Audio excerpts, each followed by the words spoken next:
We can't miss the trip. Sadie, do you really want to go?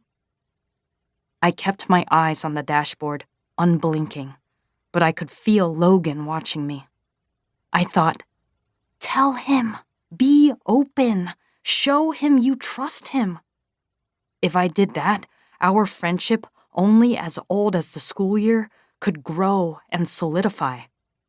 As usual, the words just wouldn't come out.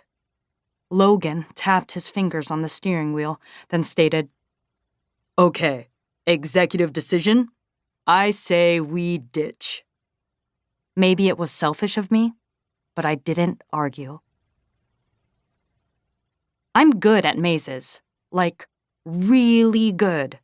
Every fall, my dad and I go to any corn maze we can find within 100 miles, which in Indiana is quite a few. Sure, there's some differences with this one. The mazes I'm used to are family-friendly, even the haunted ones. Dad's not here to keep me grounded. There's no apple cider for me to sip on as I walk.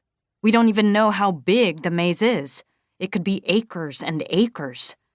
Trying to peer through the dense corn, I think about how in the deepest parts of the ocean, there's no sunlight. Artificial light will only reach so far.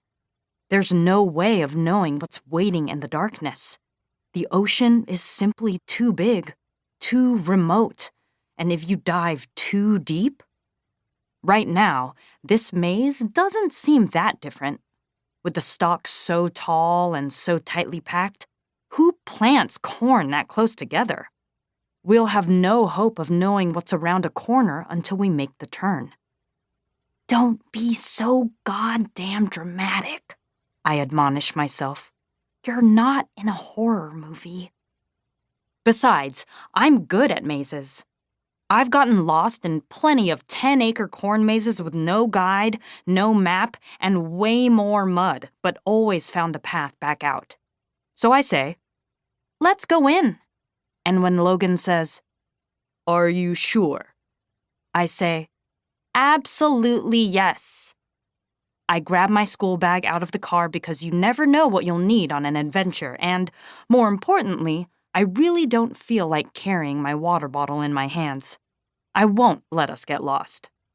Logan grins, all doubt erased by my confidence. He takes the first step into the maze.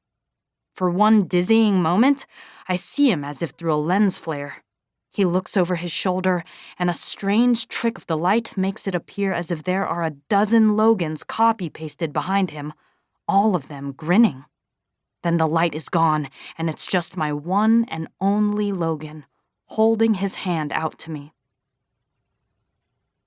Whenever either of us need an emotional boost, we seek empty roads and wilderness.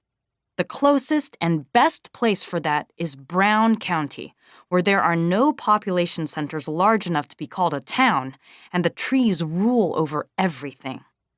We love speeding down the winding roads of the county-wide forest and hunting secrets.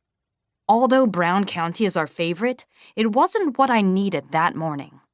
Suffocated by thoughts of the bus we could have been trapped in and the rides I could have humiliated myself attempting to squeeze into, all I wanted was wide, open spaces. I wanted the sky to stretch out above me into eternity. That meant farmland. Luckily, that was everywhere. Drive any direction out of town, and we'd find miles of corn and soybeans. I knew most of my classmates were eager to get out of Indiana for exactly that reason, the endless crops. Well, that and our often shitty conservative political environment. I understood them, especially the ones running to escape a red state. And yet, I couldn't imagine giving up the view.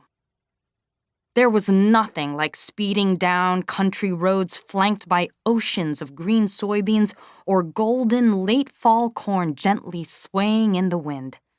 Even better, I thought, when it stormed. I could picture us pulled over on the side of the road, thunder booming overhead as we told ghost stories and kept an ear out for tornado sirens.